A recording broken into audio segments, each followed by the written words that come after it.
So over here in Microsoft Planner, what you can also do is go ahead and assign out non-members to the tasks as well. Let's say, for example, I want to assign out a person right here. In my case, myself, I am a part of this particular group, so I am a member. So if you want to go ahead and add in a non-member, simply go ahead and click on the plus button and type in the name right here, just like this. So if I were to go around over here, you will actually see other people from the same organization right here, just like this, as you can see right here.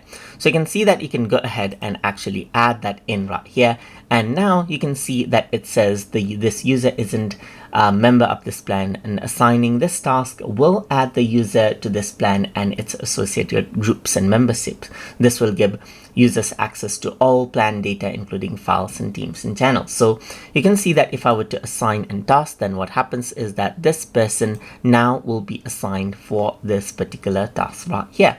And that is how you can go ahead and assign out non-members to tasks. Even in the grid view right here, you can see that you can go around over here and then add in other member now, and that person right here will be assigned to the task just like this as well.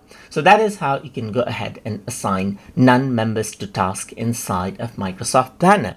So hope you guys learned something as always. And as always, please like, comment, share, and subscribe.